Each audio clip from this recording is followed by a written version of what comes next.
Hello good morning જય શ્રી કૃષ્ણ મહાદેવ હર કેમ છો? આઈ હોપ સો બધા મજામાં છો. જો ભાઈ આપણી મોર્નિંગ સ્ટાર્ટ થઈ ગઈ છે ને. જો ભાઈ મોર્નિંગમાં ત્રિશાબેન આજે વધારે ઠીક નથી. જો આઈસ ઉપર તમને બધાને દેખાતું હશે પોપટા જેવું. જો ભાઈ ગરમી જેવું થઈ ગયું છે. જો દેખાય છે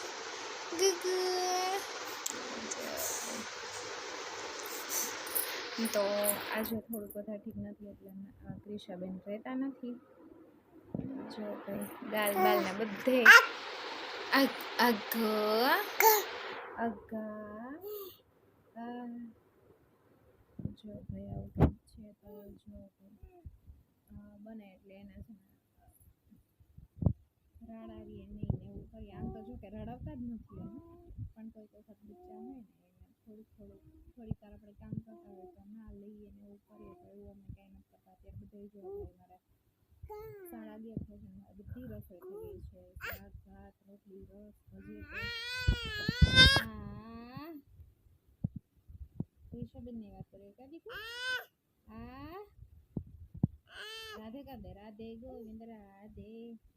રાધે રાધે કેમ તમારી દીકરી? ત્રિશાબેનને કશું આવું કાંઈ નથી, બસ ચીસું પાડવી છે. થોડુંક ખાય ને તો થોડુંક એને મજા આવે. 2 દિવસમાં મોટો નાનો પણ થઈ ગયું છે. આવું કાંઈક છે. મજા હાથમાં અને મોજા ને બધું પહેરાવી દીધું છે. હાથના મોજા તો એ ફટાકે કાઢી નાખે છે. પગના મોજા છે ને ફિટ છે. જો કાઢવાની કોશિશ કરે છે. કોણે પહેરાવી દીધા?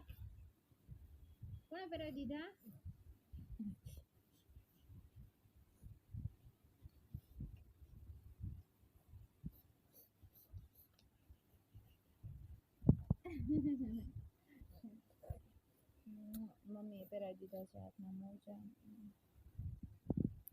તો આવું કંઈક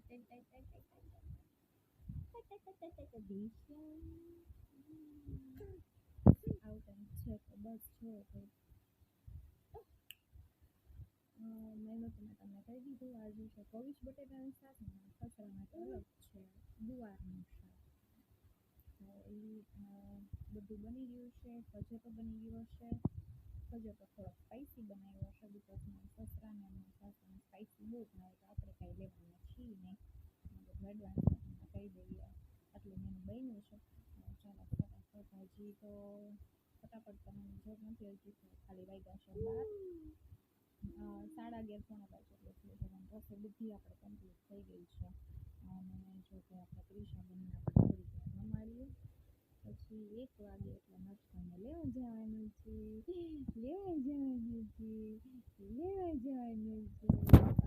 ફ્રેન્ડ્સ ગુડ આફ્ટરનૂન. જો આપણે ફાઇનલી જમવા બેસી ગયા છીએ. અને આજનું મેનુ બહુ જ સરસ છે. નાનું નાજુક છે ને સરસ છે. આજે બહાર બેઠા છીએ અને આપણે જોઈએ ને એમ જ લેશું. છે કોબીજ વટાણા બટેટા ટામેટાનું શાક, રોટલી છે, આમાં છે કેરી અને ગાર્લિકનું અથાણું બનાવ્યું છે. જો ભાઈ અને અહીંયા છે ગુવારનું શાક, આમાં છે ભાત, અહીંયા જો શાક રાખ્યું છે. તો ચાલો બધા જમવા માટે. મેઇન ઇન્ગ્રીડિયન્ટ્સ તો રહી જ ગયું. સ્પેશિયલ મેંગો રસ. ચાલો બધા મેંગો રસ પીવા માટે. એનો ચડી ગયો છે અહીંયા ચસ્કો. ઊંધા ફ્રેન્ડ બેસી ગયા છે મેંગો રસ પીવા માટે. અને ખાલી મેંગો રસ જ પીવો હોય, જમવું કાંઈ હોય નહીં. એટલે એનો આજે મેંગો રસ દેવાનો નથી. એટલા માટે ભાઈનું મોઢું ચડી ગયું છે અત્યારમાં. ચાલો ભાઈ આપણે જમવા બેસી છીએ, બરાબર ને? ચાલો ભાઈ આજે સરસ મજાનું મેનુ છે. ચાલો બધા જમવા. Hello friends, good evening. અને જો ભાઈ આપણે આવી ગયા છીએ ફરીથી કિચનમાં. અને અત્યારે છે સનસેટનો ટાઈમ, મિનિંગ કે 7 o'clock એપ્રોક્સ થઈ ગઈ છે. અને આપણે અત્યારે રસોઈ નથી બનાવતા. બચ્ચા માટે જો ભાઈ આ મેં નવી વેફર બુરખા કરાવ્યા એ છે. મેં કીધું લાવો થોડાક તળી લઈએ. અને અહીંયા જો પાપડ તળ્યા છે, ફ્રાઈમ્સ છે. અને આ જો ભાઈ ટમેટાના ભૂંગળા અમે બહારથી બનાવડાવ્યા છે. આવા કંઈક છે તો બચ્ચા માટે આવું બધું છે. અને જો ભાઈ તેલ આપણું ચાલુ જ છે. હવે જો એમાંથી કેટલીક વસ્તુ તળીએ છીએ.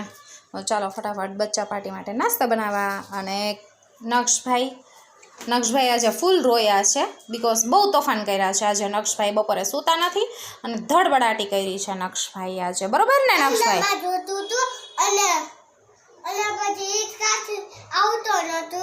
હા. અને ક્રિશાબેન જો હાય કીચ અહીંયા જો ભાઈ અમારા પથ્થારો રમકડાનો. હા છે. તો નક્ષભાઈને આજે થોડીક પ્રસાદી એ મળી ગઈ છે મમ્મીના હાથની, કા નક્ષભાઈ? હા. અને આવું કંઈક છે. જો ભાઈ આપણે નવા બુરખા જો કેવડા મોટા મોટા છે. અમે એક બેન પાસે કરાવીએ છીએ દર વખતે. જોઈએ. આપો મમ્મી આપો.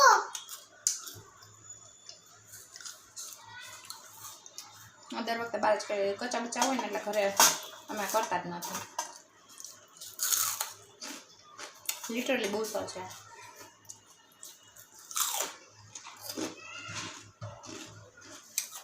નક્ષભાઈ આવી ગઈ છે નવી સીપર. કમેન્ટમાં કહેજો કેવી છે નક્ષભાઈ માટે. થોડોક આનંદ આપણે ઉઠાવી લઈએ. જો મેં પીધું ને એટલે નક્ષભાઈ પીશે છે.